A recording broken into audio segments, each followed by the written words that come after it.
What's going on, YouTube? OCD for EDC here. And I actually got this knife back in the mail. Got it on Saturday. And for those that haven't seen the first video, I received this knife as an anniversary gift from my lovely wife. And it had some problems. So I filled out, or I first called Southern Grind.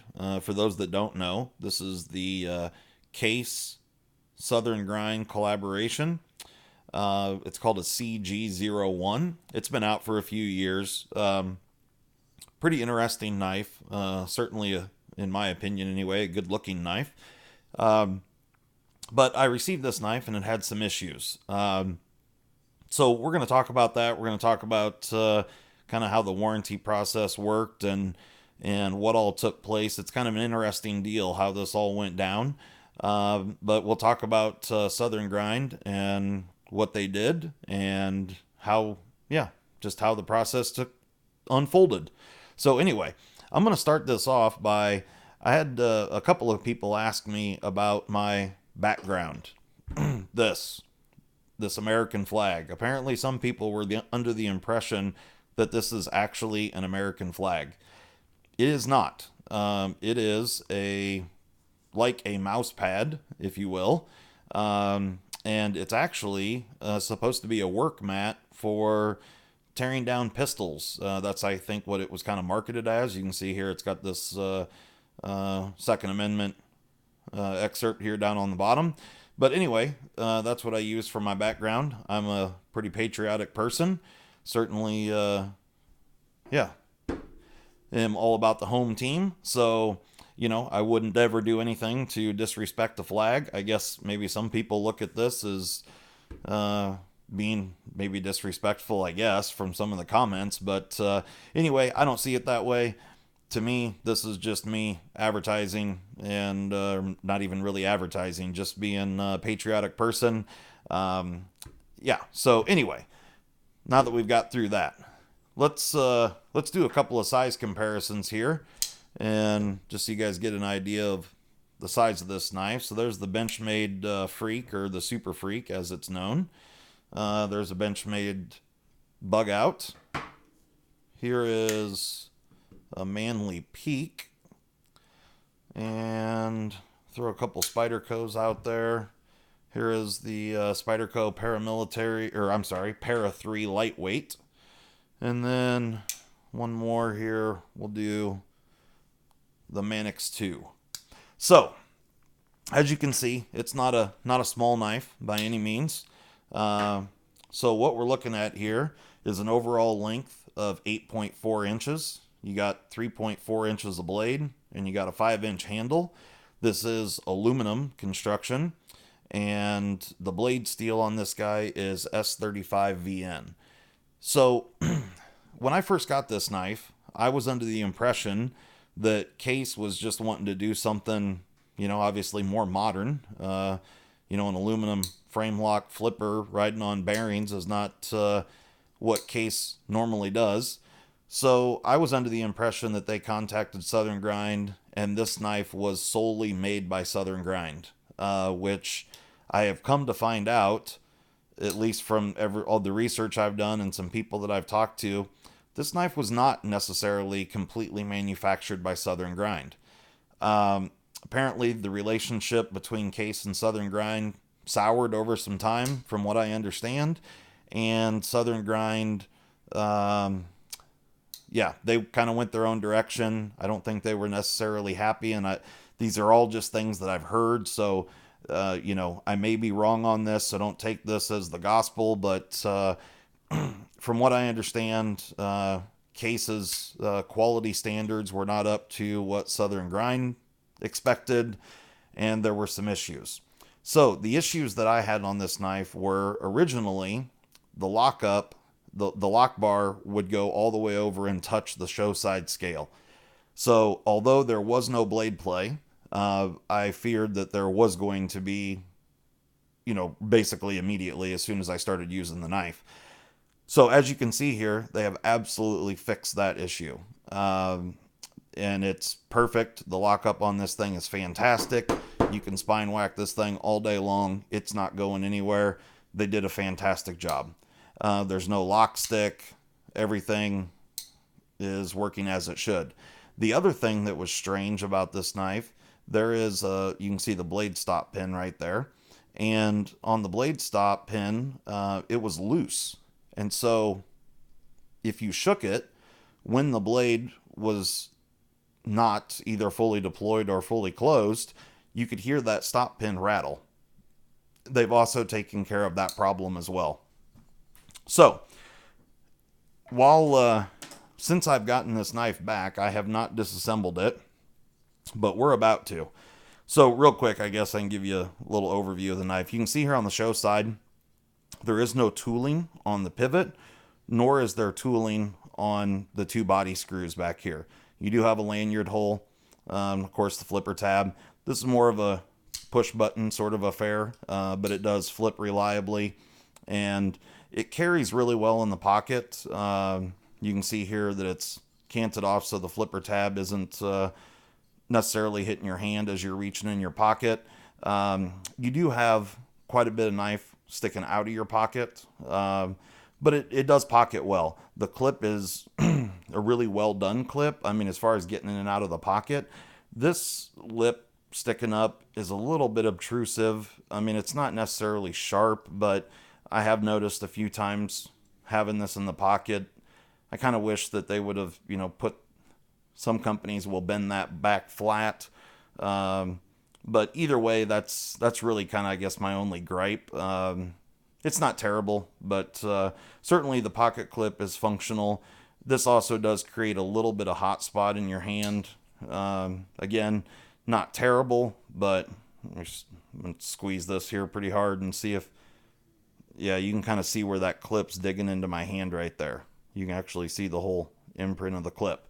So it is a little bit of a hot spot. It's not terrible. It's not the worst thing I've ever felt. I do like this little guy here. So of course, this is left or right, tip up, carry only.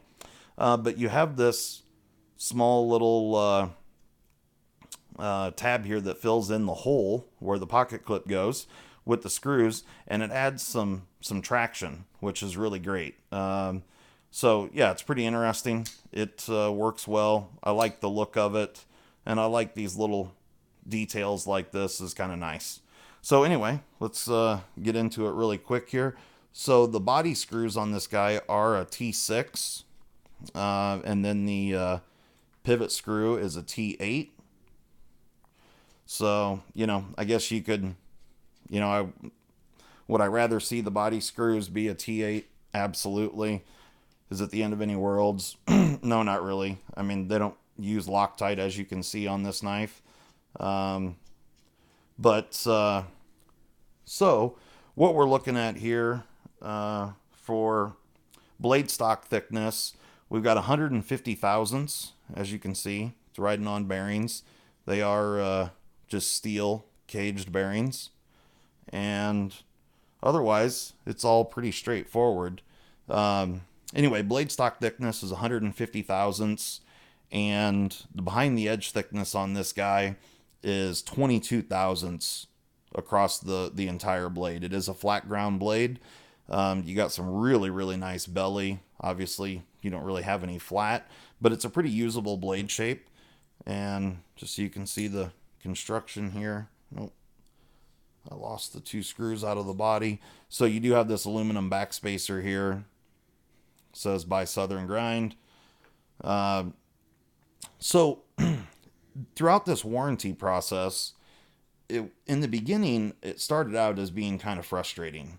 They originally told me that the knife met or exceeded Case's quality standards, and I was pretty put off by that. I thought, this is crazy, because the lockup on this knife was not good. Like I said, the lock bar went all the way across. You do have this hardened steel insert, and then there are some hardened washers that the bearings ride on, because these are aluminum scales.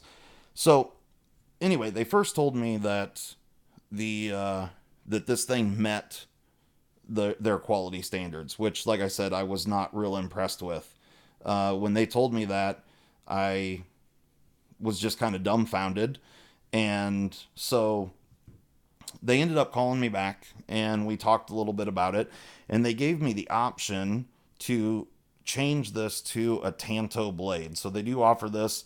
For those that don't know, they offer this knife in either this red colored scales or black scales.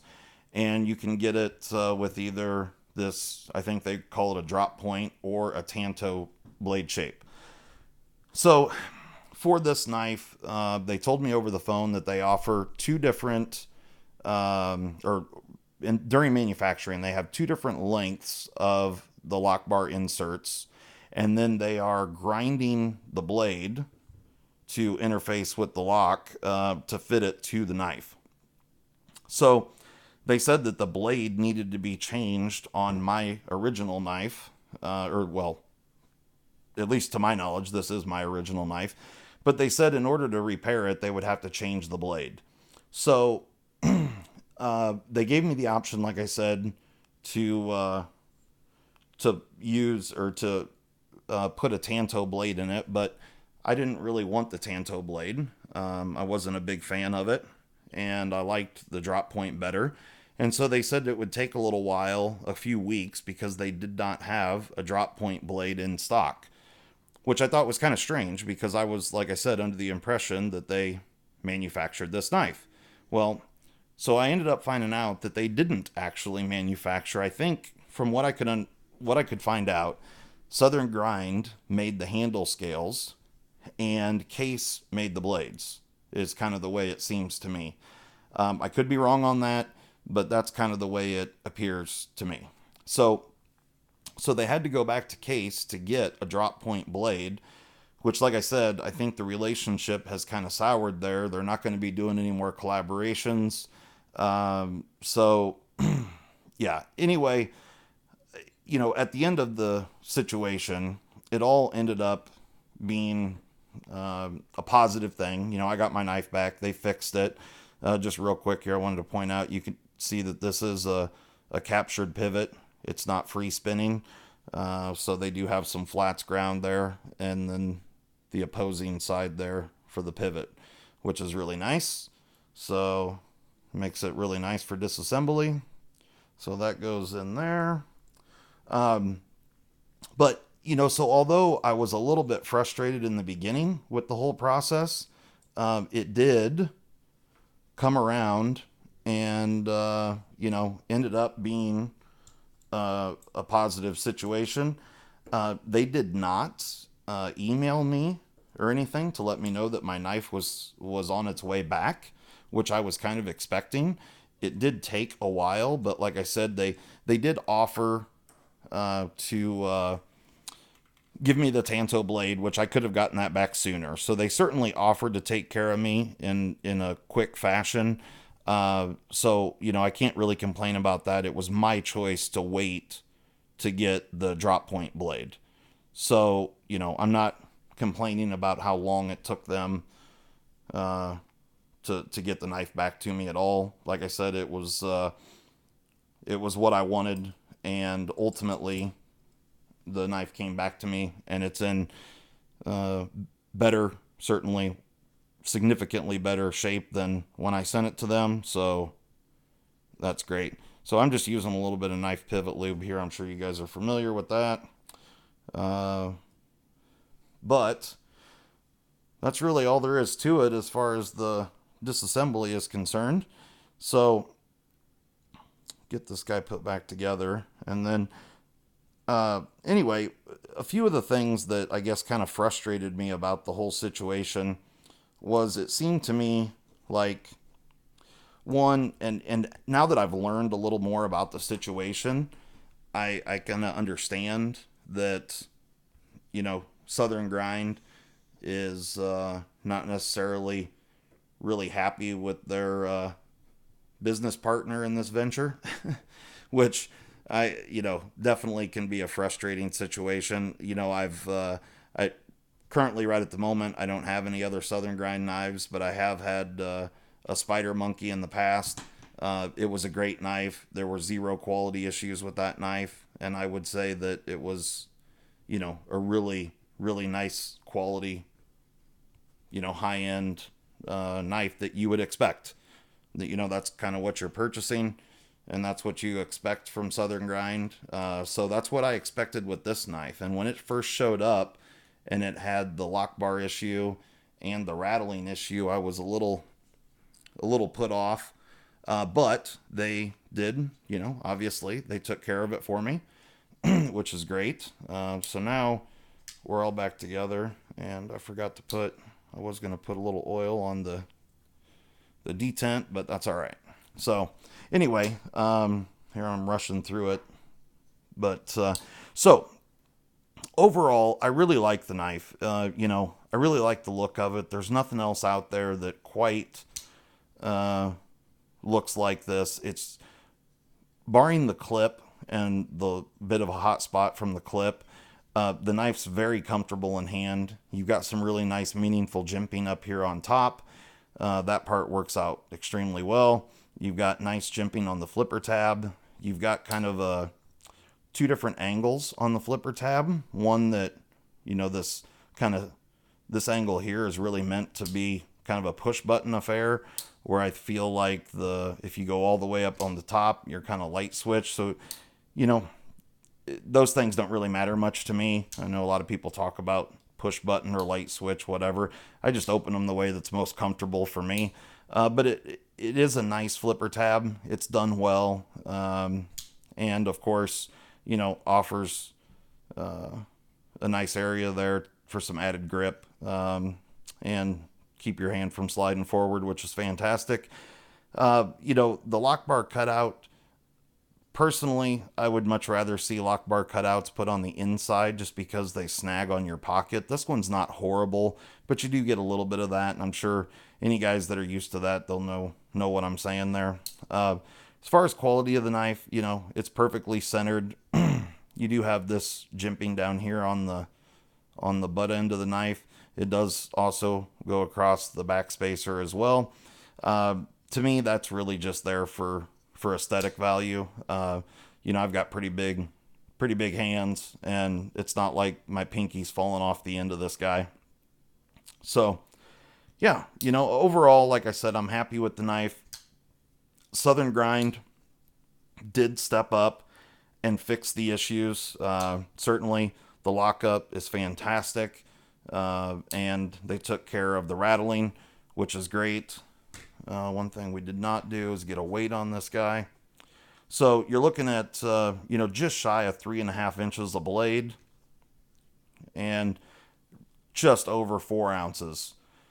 So, it's pretty nice weight, pretty nice size, makes for a really nice EDC knife. So far, the anodizing on the handles, it's a beautiful color. Hopefully it stays like that. I don't, in the past I've had some aluminum handled knives that didn't hold up really well, but hopefully these will. They definitely are beautiful. Thickness wise, you're looking at a 1/2 inch thick. So pretty standard in those dimensions. And then of course on the blade, you do have this kind of swedge area up here. Just adds some visual interest. Like I said, it's flat ground blade. But you can see here the blade's pretty much all belly.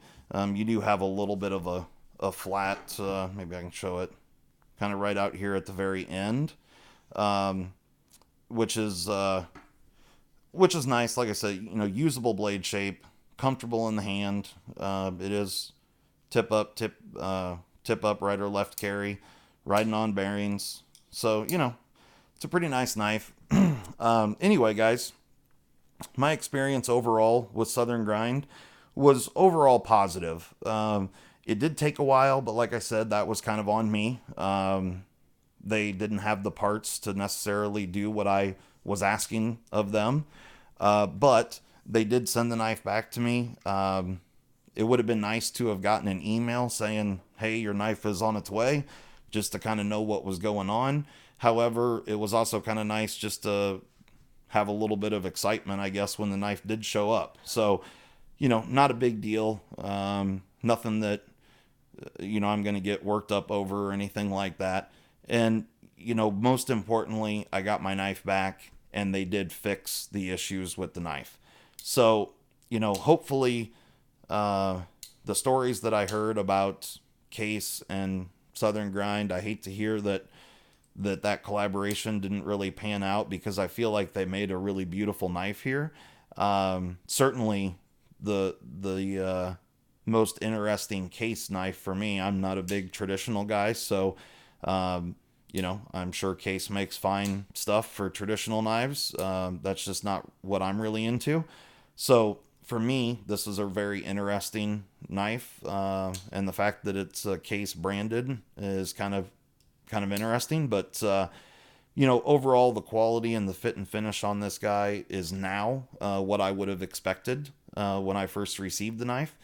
And yeah, if you guys can find this knife that is just like this one now with good lockup, there is quite a bit of tension on the lock bar. I guess that's one thing I should have mentioned. You can see that there's this lock bar relief cutout right here. Or I should say lock bar access cutout. And there isn't a height difference in the two scales here. So the fact that they gave you that cutout certainly does help to get kind of your, thumb fat jammed down in there to release the lock bar. But there is quite a bit of lock bar tension. It's not uncomfortable, but, really, I guess my only two complaints on the knife would have been shape the clip slightly different, or, just kind of bend that where it sticks up, go back parallel with the scale just a little bit right at the end there. And then also if they would have given a little extra height to the lock bar, just to make it a little easier. That could be just my fat fingers. And like I said, it's not horribly uncomfortable. But I do, if you were wearing gloves or something, it might not be quite as easy to get your finger in there. But I'm really nitpicking at that point. The knife is a good knife for sure, and I haven't done any cut testing or anything with it. It did come back very sharp. I'm happy with the blade, and yeah, I think it's a good looking knife. So anyway, guys, that's what happened with the Case CG01. Southern Grind was a stand-up company. I never contacted Case throughout any of this. I just went straight to Southern Grind, and they took care of me. Although it did take a little while, I was fine with all of that.